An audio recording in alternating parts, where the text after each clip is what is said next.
Once again, welcome back to KC's Classes. KC's Classes-ന്റെ മറ്റൊരു പുതിയ വീഡിയോയിലേക്ക് എല്ലാവർക്കും സ്വാഗതം. This is Kiran CS. Calicut university M.Com third semester exams finance specialise ചെയ്തുള്ള കുട്ടികളുടെ കഴിഞ്ഞു. നെക്സ്റ്റ് ഇനി ഫോർത്ത് സെമസ്റ്ററിലോട്ടാണ് നമുക്ക് ഫോക്കസ് ചെയ്യേണ്ടത്. സോ എക്സാം കഴിഞ്ഞതിന് ശേഷം എത്രയും പെട്ടെന്ന് തന്നെ ഫോർത്ത് സെമസ്റ്ററിന്റെ ക്ലാസ്സസ് സ്റ്റാർട്ട് ചെയ്യാൻ വേണ്ടിയിട്ട് ഒരുപാട് കുട്ടികളെ റിക്വസ്റ്റ് ചെയ്തു. സോ നമ്മൾ ഓൾറെഡി പറഞ്ഞതാണ് തേർഡ് കഴിഞ്ഞാൽ അപ്പോൾ തന്നെ നമ്മൾ ഫോർത്ത് സെമസ്റ്ററിന്റെ ക്ലാസ്സസ് ആരംഭിക്കുന്നതിനെ പറ്റിയിട്ട്. സോ നമ്മൾ നെക്സ്റ്റ് മൺഡേ മുതൽ നമ്മുടെ ക്ലാസ്സസ് ആരംഭിക്കുകയാണ്. സോ അതിന് മുമ്പ് ഫോർത്ത് സെമസ്റ്ററിൽ പഠിക്കാനുള്ള പേപ്പേഴ്സ് ഏതൊക്കെയാണ്, എത്ര പ്രോബ്ലം പേപ്പേഴ്സ് ഉണ്ട്, ദെൻ SD സ്റ്റുഡൻസിന് പ്രൊജക്റ്റ് ഉണ്ടോ, വൈവ ഉണ്ടോ, റെഗുലർ സ്റ്റുഡൻസിന്റെ പോലെ തന്നെയാണോ, ഇങ്ങനെ ഒരുപാട് സംശയങ്ങളുണ്ട്. ദെൻ എപ്പോഴായിരിക്കും എക്സാം നടക്കാൻ സാധ്യത, ഇതൊക്കെ കുട്ടികളുടെ ഭാഗത്ത് വന്നുള്ള ചോദ്യങ്ങളാണ്. ഇതൊക്കെ നമ്മൾ ഈ ഒരു വീഡിയോയിൽ ഡിസ്കസ് ചെയ്യാൻ ഉദ്ദേശിച്ചിട്ടുണ്ട്. വീഡിയോയിലോട്ട് പോണേക്കാൾ മുമ്പ് പറയാനുള്ളത്, നമ്മുടെ സ്ഥാപനം M.Com-ന് നേരത്തെ പറഞ്ഞ പോലെ ഓൺലൈനായിട്ട് കോച്ചിങ് പ്രൊവൈഡ് ചെയ്യുന്നുണ്ട്. ലൈവ് ക്ലാസ് ഗൂഗിൾ മീറ്റിലൂടെ പ്രൊവൈഡ് ചെയ്യുന്നു. വീഡിയോ ക്ലാസ്സിന്റെ റെക്കോർഡും ആക്സസ് ചെയ്യാം. ക്ലാസ് കേട്ട് ഡൗട്ട് ഉള്ളത് എപ്പോൾ വേണമെങ്കിലും ചോദിക്കുകയും ചെയ്യാം. സോ ഞാൻ പറഞ്ഞു മൺഡേ മുതലാണ് ക്ലാസ് സ്റ്റാർട്ട് ചെയ്യുന്നത്. ജോയിൻ ചെയ്യാൻ താല്പര്യമുള്ള കുട്ടികളെ ഡിസ്ക്രിപ്ഷൻ ബോക്സിലുള്ള എൻ്റെ വാട്സാപ്പ് നമ്പറിൽ കോൺടാക്ട് ചെയ്യുക, ക്ലാസ്സസ് ആക്സസ് ചെയ്യുക. അഡ്മിഷൻ ഓൾറെഡി ഓപ്പൺ ആണ് കേട്ടോ. ഇതുവരെയുള്ള നമ്മുടെ റിസൾട്ട്സ് ഒക്കെ സൂപ്പർ റിസൾട്ട്സ് ആണ്. നിങ്ങൾക്ക് വേണ്ടിയിട്ടുള്ള എൻറ്റയർ സപ്പോർട്ട് നമ്മുടെ ചാനലിലൂടെ നിങ്ങൾക്ക് എക്സ്പെക്ട് ചെയ്യുകയും ചെയ്യാം. ഓക്കെ, അപ്പോൾ നമുക്ക് ഫോർത്ത് സെമസ്റ്ററിൽ പഠിക്കാനുള്ളത് ശരിക്കും പറയുകയാണെങ്കിൽ 2 മെയിൻ പേപ്പേഴ്സ്, 2 സ്പെഷ്യലൈസേഷൻ പേപ്പേഴ്സ്, ഇതാണ് ഫോർത്ത് സെമസ്റ്ററിൽ പഠിക്കാനുള്ളത്. എന്താണ് 2 main papers, 2 main papers, 2 specialization papers, ഇതാണ് നമുക്ക് പഠിക്കാനുള്ളത്. ഓക്കെ, ദെൻ SD സ്റ്റുഡൻസിൻ്റെ കേസിലോട്ട് പോകുന്ന സമയത്ത് അവർക്ക് പ്രൊജക്റ്റ് വെക്കുന്നതിന് പകരം അഡീഷണൽ ആയിട്ടുള്ള ഒരു പേപ്പറാണ് വരുന്നത്. ബിസിനസ് ട്രെൻഡ്സ് ഇൻ ഇക്കോണമി എന്ന് പറഞ്ഞിട്ട് ഒരു പേപ്പറാണ്, ബിസിനസ് ട്രെൻഡ്സ് ഒരു പേപ്പറാണ് വരുന്നത്. പകുതി മാർക്ക്. ദെൻ ബാലൻസ് മാർക്ക് അവർക്ക് വൈവയാണ്. SD സ്റ്റുഡൻസിന് വൈവ അതൊരു ജനറൽ വൈവ ആയിട്ടാണ് വരാം. ജനറൽ വൈവ അതൊക്കെ എങ്ങനെയാണ് അറ്റൻഡ് ചെയ്യുക എന്നൊക്കെ നമ്മുടെ ചാനലിലൂടെ നമ്മൾ പറഞ്ഞു തരുന്നതായിരിക്കും. ഇത് SD സ്റ്റുഡൻസിൻ്റെ കേസ് കേട്ടോ. SD സ്റ്റുഡൻസിന് പ്രൊജക്റ്റിന് പകരം അഡീഷണൽ ആയിട്ടുള്ളൊരു പേപ്പറും, ദെൻ പകുതി മാർക്ക് പേപ്പറിന്, പകുതി മാർക്ക് ജനറൽ വൈവയാണ് ഉണ്ടാവുക. ആർക്ക്? SD സ്റ്റുഡൻസിന്. ഓക്കെ, റെഗുലർ സ്റ്റുഡൻസിന് പ്രൊജക്റ്റ് വിത്ത് വൈവ ആണ് റെഗുലർ സ്റ്റുഡൻസിന് വരുന്നത്. അവർക്ക് പ്രൊജക്റ്റ് ഉണ്ടായിരിക്കും, ദെൻ വൈവ ഉണ്ടായിരിക്കും. ഓക്കെ, അപ്പോൾ ഇതാണ് നമുക്ക് ഫോർത്ത് സെമസ്റ്ററിലെ കാര്യം. ദെൻ ഇതിൽ എത്ര പ്രോബ്ലം പേപ്പേഴ്സ്, എത്ര തിയറി പേപ്പേഴ്സ്, ഇതാണ്. സോ നമുക്ക് 2 മെയിൻ പേപ്പേഴ്സിൽ ഇൻകം ടാക്സ് വരുന്നുണ്ട്, ദെൻ ഫിനാൻഷ്യൽ ഡെറിവേറ്റീവ്സ് വരുന്നുണ്ട്, ദെൻ ഫിനാൻസ് സ്പെഷ്യലൈസ് ചെയ്തുള്ള കുട്ടികൾക്ക് 2 പേപ്പേഴ്സ് വരുന്നുണ്ട്. സോ ഇങ്ങനെ 4 പേപ്പറുകളിൽ 3 പേപ്പർ നമുക്ക് പ്രോബ്ലം പേപ്പേഴ്സ് ആണ് വരുന്നത്, 1 paper theory. Then additional paper ആയിട്ടുള്ള ബിസിനസ് ട്രെൻഡ്സ് എന്ന് പറയുന്നത് അത് തിയറി. അപ്പോൾ നമുക്ക് ഫോർത്ത് സെമസ്റ്ററിൽ ശരിക്കും പറയുകയാണെങ്കിൽ 3 പ്രോബ്ലം പേപ്പേഴ്സ് പഠിക്കാനുണ്ട് എന്നുള്ളതാണ്. അപ്പോൾ നമുക്ക് ഏതൊക്കെയാണ് ആ പേപ്പറിൻ്റെ ഡീറ്റെയിൽസ്, സിലബസ് ഡീറ്റെയിൽസ്, എങ്ങനെ അതിനെ അപ്രോച്ച് ചെയ്യണം, ഇതൊക്കെ നമുക്ക് ആദ്യം ഒന്ന് കാണാം. അപ്പോൾ മെയിൻ പേപ്പേഴ്സിൽ ആദ്യത്തെ പേപ്പർ വരുന്നത് financial derivatives and risk management പേപ്പറാണ്. അപ്പോൾ ഏറ്റവും കൂടുതൽ കുട്ടികൾക്കൊരു പ്രശ്നം വരുന്നൊരു സബ്ജക്റ്റാണ് ഫിനാൻഷ്യൽ ഡെറിവേറ്റീവ്സ്. ഡെറിവേറ്റീവ് എന്ന് കേൾക്കുമ്പോൾ തന്നെ ഡിഗ്രിക്ക് ഫിനാൻസ് സ്പെഷ്യലൈസ് ചെയ്തിട്ടുള്ള കുട്ടികൾക്ക് ഒരു ടച്ച് ഉണ്ടായിരിക്കും. അതിൻ്റെ കൺസെപ്ച്വൽ ക്ലാരിറ്റി പല കുട്ടികൾക്കും ഇല്ല.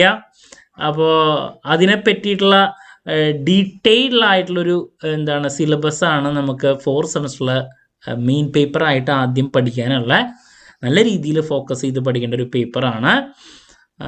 അപ്പോൾ അതിൻ്റെ സിലബസിൻ്റെ ഡീറ്റെയിൽസിലോട്ട് പോകുമ്പോൾ അലോക്കേഷൻ 40% പ്രോബ്ലം, 60% തിയറിയുമാണ്. അപ്പോൾ പ്രോബ്ലം ഉണ്ട്, തിയറി ഉണ്ട്. അപ്പോൾ നമുക്ക് മൊഡ്യൂളിൻ്റെ ഡീറ്റെയിൽസിലോട്ട് പോകുമ്പോൾ നോക്കിയാൽ കാണാം, അവിടെ ആദ്യം risk management, financial derivatives and risk management ആണ്. റിസ്കിനെ പറ്റിയിട്ടുള്ള ഒരു ഇൻട്രൊഡക്ഷൻ മൊഡ്യൂളാണ് ആദ്യം വരുന്നത്. ദെൻ ഫ്യൂച്ചർ ഗ്രോത്ത് ഡെവലപ്മെൻറ്റ്, അതിനെ പറ്റിയിട്ടുള്ള കാര്യങ്ങൾ, ഓപ്ഷൻസിനെ പറ്റിയിട്ടുള്ള കാര്യങ്ങൾ, then risk pricing of option, intrinsic value, ഇതിൻ്റെ കാൽക്കുലേഷൻ, ഇവിടെയൊക്കെ പ്രോബ്ലംസ് വരുന്നുണ്ട്. Then swap. ഇങ്ങനെ 5 മൊഡ്യൂൾസ് ആയിട്ടാണ് നമുക്ക് ഈ ഒരു സബ്ജക്റ്റ് ഡിവൈഡ് ചെയ്തിട്ടുള്ള നല്ല രീതിയിൽ പഠിക്കാനുള്ള ഒരു സബ്ജക്റ്റാണ്. എസ്പെഷ്യലി ഞാൻ പറഞ്ഞു, എത്ര കുട്ടികൾ ഇതിൻ്റെ കൺസെപ്റ്റ് പറഞ്ഞു കൊടുത്താലും അല്ലേ കിട്ടാൻ കുറച്ച് ബുദ്ധിമുട്ടാണ്. കുറേ ടെക്നിക്കലായിട്ടുള്ള വശങ്ങൾ, ടേംസുകളും കാര്യങ്ങളൊക്കെ നമുക്ക് പഠിക്കാനുണ്ട്. അപ്പോൾ 40% പ്രോബ്ലം, 60% തിയറി, ഇങ്ങനെയാണ്. സോ നമ്മൾ ഈ ഒരു പേപ്പറിന് ഓൺലൈനായിട്ട് കോച്ചിങ് പ്രൊവൈഡ് ചെയ്യുന്നുണ്ട്. പ്രോബ്ലം പേപ്പറിലെ ഒരു പേപ്പർ ഇതാണ് കേട്ടോ, financial derivatives and risk management. Okay, ഇനി രണ്ടാമത്തെ പ്രോബ്ലം പേപ്പർ എന്ന് വരുന്നത് നിസ്സംശയം നമ്മുടെ ഇൻകം ടാക്സ് പേപ്പറാണ്. 3rd സെമസ്റ്ററിൽ ഉണ്ടായിരുന്നതിൻ്റെ കണ്ടിന്യൂഷൻ. ഭയങ്കര ഒരു പേപ്പർ തന്നെയായിരുന്നു 3rd സെമസ്റ്ററിലെ ഇൻകം ടാക്സ്. നല്ല ടഫസ്റ്റ് പേപ്പറാണ്. എന്നിട്ട് ആ പേപ്പർ എക്സാമിന് കുറച്ചും കൂടി ടഫായിട്ടാണ് 3rd സെമസ്റ്ററിൽ അവരിട്ടുണ്ടായിരുന്നത്. അതിൻ്റെ കണ്ടിന്യൂഷനാണ് നമുക്ക് 4th പഠിക്കാനുള്ള income tax law, practice and tax planning 2. പറയേണ്ട ആവശ്യമില്ല, പ്രോബ്ലം പേപ്പറാണ്.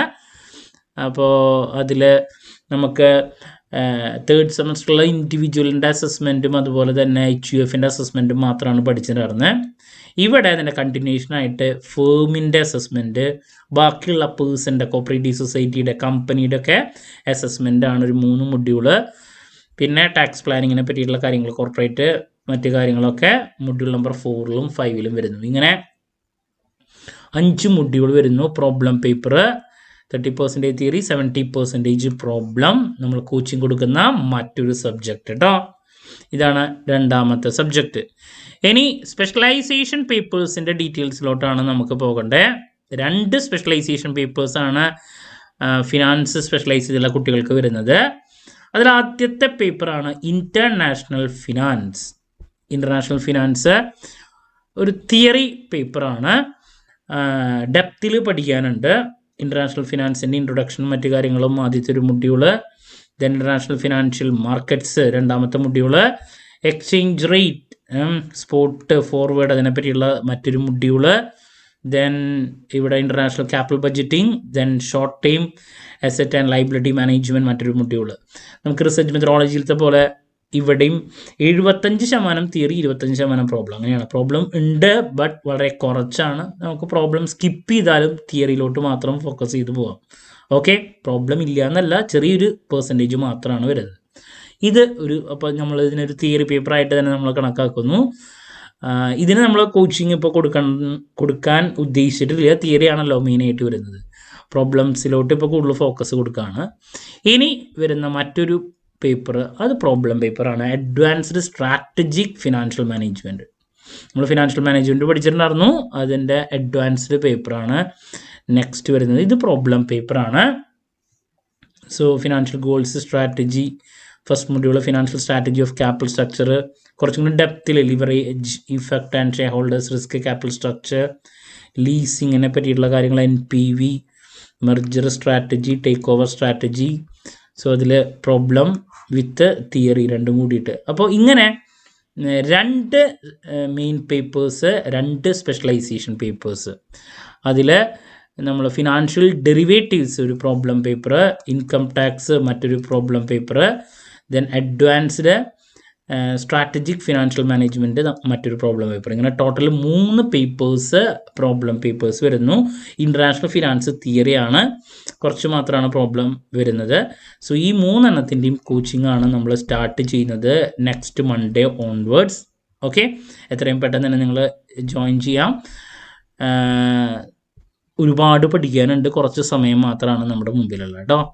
ഇനി മാർക്കറ്റിംഗ് സ്പെഷ്യലൈസ് ചെയ്തുള്ള കുട്ടികളുടെ ഡീറ്റെയിൽസ്, ബാക്കി ഫോറിൻ ട്രേഡും കാര്യങ്ങളൊക്കെ ഉണ്ട്. മാർക്കറ്റിംഗ് സ്പെഷ്യലൈസ് ചെയ്തുള്ള കുട്ടികൾക്കും ഇതുപോലെ തന്നെ സബ്ജക്റ്റുകളുണ്ട്, നിങ്ങൾക്ക് ചെക്ക് ചെയ്യാം. താഴെ സിലബസ് ഇതാ അവർക്ക് വരുന്നത് ഇതാണ്. ഇത് ഫോറിൻ ട്രേഡാണ്. മാർക്കറ്റിംഗിൻ്റെ ഇതേപോലെ ഉണ്ടാവും. HRM. ഓക്കെ, ഓരോ സ്പെഷ്യലൈസേഷൻ ഉണ്ട്. ഞാൻ ഫിനാൻസിൻ്റെ അടുത്ത് ഇപ്പോൾ കാണിച്ചു എന്ന് മാത്രം കേട്ടോ. ഇത് HRM ആണ്. എല്ലാ സ്പെഷ്യലൈസേഷനും നമ്മൾ മൊത്തം ഇതാണ് മാർക്കറ്റിംഗ് വരുന്നത്. മാർക്കറ്റിങ്ങിൻ്റെ ജസ്റ്റ് ഒന്ന് കാണിച്ചിട്ട് പോവാം. മെജോറിറ്റി കുട്ടികൾ മാർക്കറ്റിംഗ് ആണല്ലോ ഫിനാൻസ് കഴിഞ്ഞാൽ വരുന്നത്. മാർക്കറ്റിങ്ങിൽ 4 സെമസ്റ്ററിലെ supply chain and logistic management syllabus details ഒക്കെ ഇതാണ്. പിന്നെ വരുന്ന പേപ്പർ സർവീസ് മാർക്കറ്റിംഗ്, ഇതാണ് അവർക്ക് വരുന്നത്. ഇനി ഫൈനലി ഞാൻ നേരത്തെ പറഞ്ഞു ഒരു പേപ്പർ SD സ്റ്റുഡൻസിന് കോമൺ ആയിട്ട് വരുന്നുണ്ട്, ബിസിനസ് ട്രെൻഡ്സ് ഇൻ ഇക്കോണമി. അത് പ്രൊജക്റ്റിന് പകരം business trends in economy SD സ്റ്റുഡൻസിന് വരുന്നത്. പകുതി മാർക്ക് ഇതിനും പകുതി മാർക്ക് ജനറൽ വൈവി ആയിട്ടാണ് വരിക. അതിൽ syllabus theory paper Indian economy അതിനെ പറ്റിയിട്ടുള്ള കാര്യം, then foreign trade and economic development മറ്റൊരു module, business sustainability in India മറ്റൊരു module, business in 21st century, ഇങ്ങനെ ഒരു സബ്ജക്റ്റാണ് അതിൽ വരുന്നത്. അപ്പോൾ ടോട്ടല് പഠിക്കാൻ 5 സബ്ജക്റ്റുകൾ തന്നെ നമുക്കുണ്ട്. അതിൽ ഞാൻ പറഞ്ഞു 2 മെയിൻ പേപ്പർ, 2 സ്പെഷ്യലൈസേഷൻ പേപ്പർ, ഒരു അഡീഷണൽ പേപ്പർ, ദെൻ ഒരു ജനറൽ വൈവ. ഇതാണ് 4 സെമസ്റ്ററിലത്തെ കാര്യങ്ങൾ. അതിൽ 3 പ്രോബ്ലം പേപ്പർ, ദെൻ 2 തിയറി പേപ്പറാണ് ഫിനാൻസ് സ്പെഷ്യലൈസ് ചെയ്തുള്ള കുട്ടികൾക്ക് വരുന്നത്. ഇതിൽ ഒരെണ്ണം എന്ന് പറയുന്നത് എന്താണ്, ഇൻ്റർനാഷണൽ ഫിനാൻസ്, ഈ പറയുന്ന ഫിനാൻസ് സ്പെഷ്യലൈസ് ചെയ്തുള്ള കുട്ടികളുടെ. പിന്നെ തിയറി പേപ്പറുകളിൽ ഒരെണ്ണം നമ്മൾ പറഞ്ഞു ബിസിനസ് ട്രെൻഡ്സ്. ഇത് 3 പ്രോബ്ലം പേപ്പേഴ്സ്. ഓക്കെ, ഇനി ഏറ്റവും കൂടുതൽ കുട്ടികൾ ചോദിച്ചിട്ടുള്ള ചോദ്യം, എന്നായിരിക്കും എക്സാം? നമുക്കറിയാം SD സ്റ്റുഡൻസിനും റെഗുലർ സ്റ്റുഡൻസിനും ഒരുപോലെയാണ്, ഒരേ സമയത്താണ് എക്സാം വരുന്നത്. 2 ഇയേഴ്സിൻ്റെ കോഴ്സാണ്, അതുകൊണ്ട് തന്നെ കറക്റ്റ് മാർച്ചിൽ തന്നെ അത് അവസാനിപ്പിക്കണം.